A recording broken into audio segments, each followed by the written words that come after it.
subscribe to my channel. Good evening everyone. आज हम discuss करने जा रहे हैं a letter to God. First flight का पहला चैप्टर है। इसका हिंदी सारांश हमने पिछले वॉल्यूम में डिस्कस किया था।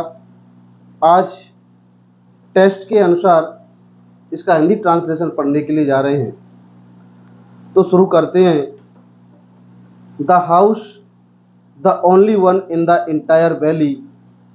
पूरी घाटी में केवल एक घर सेट जो बना हुआ था ऑन द क्रेस्ट ऑफ ए लो हिल, नीची पहाड़ी की चोटी पर। फ्रॉम दिस हाइट, इस ऊंचाई से one could see the river, कोई भी नदी को देख सकता था।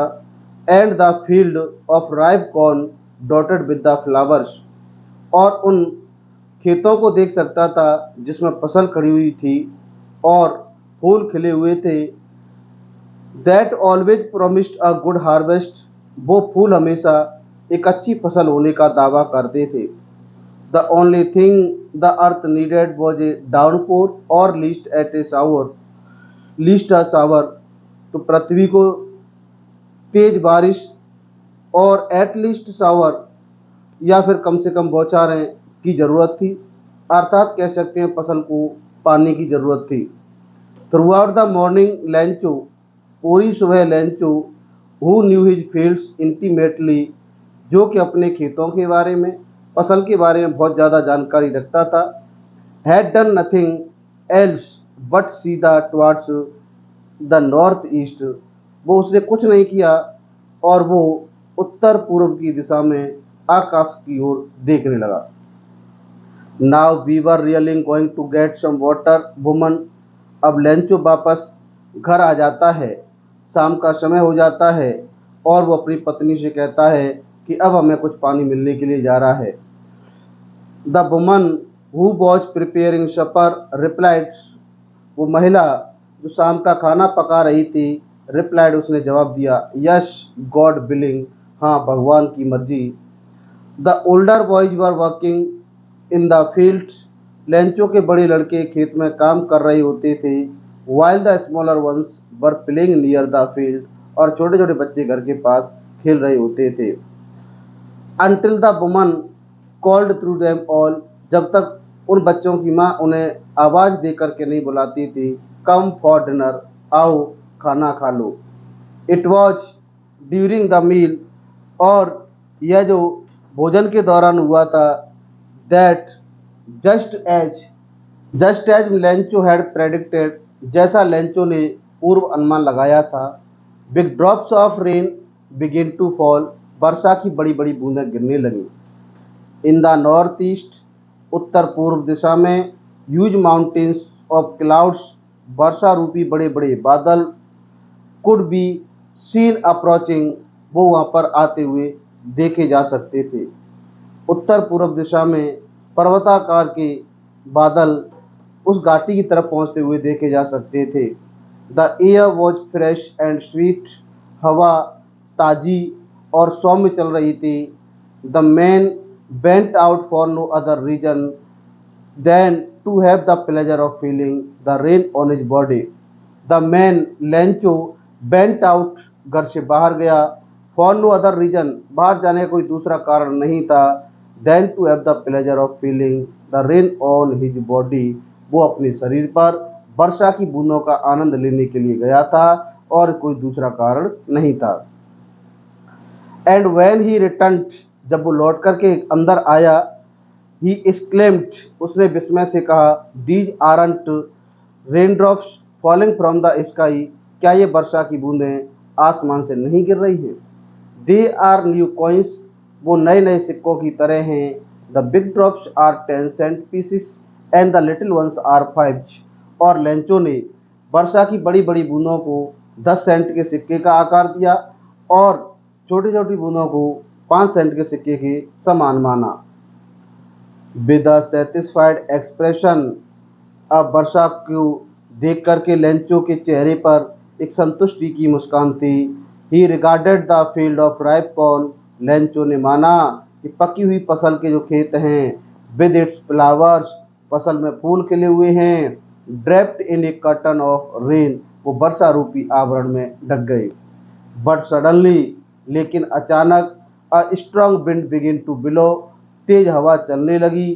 And along with the rain, और वर्षा के साथ, very large hail stones begin to fall, very large, बहुत बड़े बड़े, हेल स्टोन्स, ओले, बिगिन टू फॉल, गिरने लगे।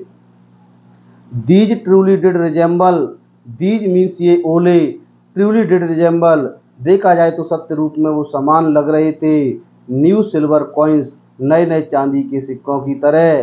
द बॉयज एक्सपोजिंग देमसेल्व्स, लैंचो के जो बेटे थे खुले बदन से, टू द रेन, वर्षा में जाते हैं, rain out to collect the frozen pearls, और उन्हें वो ओलों को इकट्ठा करने के लिए वह घर से बाहर निकल जाते हैं। It is really getting bad now, exclaim the man, अब लैंचो ने विस्मय से कहा, अब तो मौसम बहुत खराब होता हुआ जा रहा है।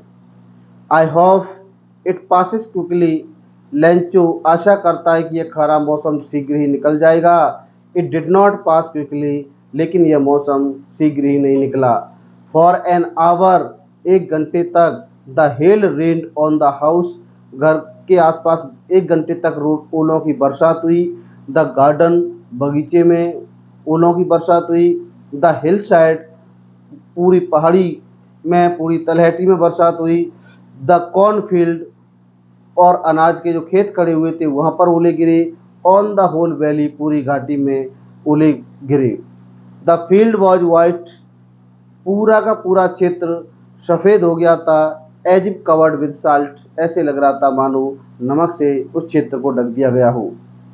Not a leaf remained on the trees, पेड़ों पर कोई भी पत्ती शेष नहीं रही। The corn was totally destroyed, अनाज पूरी तरह से नष्ट हो गया था। The flowers were gone from the plants, पेड़ों से फूल झड़ चुके थे। Lencho's soul was filled with sadness, Lencho की आत्मा दुखी हो गई थी।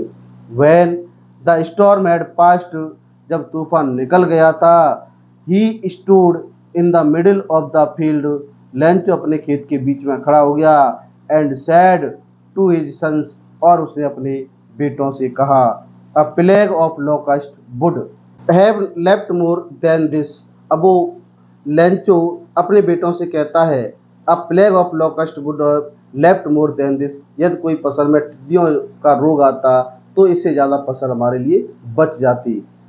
The hell has left nothing, ओलों की बरसात ने पूरी की पूरी फसल तबाह कर दी है, अब हमारे लिए कुछ भी फसल शेष नहीं बची। This year we will have no corn, और इस वर्ष हमारे पास कोई अनाज पैदा नहीं होगा।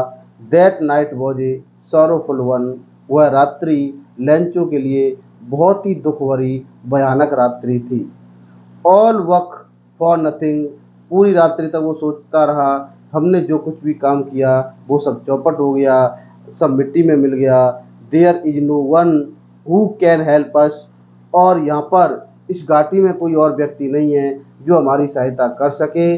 We will all go hungry this year, और लैंचो विचार करता है, इस वर्ष हम भूखे मर जाएंगे, इस वर्ष हमें भूखा रहना पड़ेगा।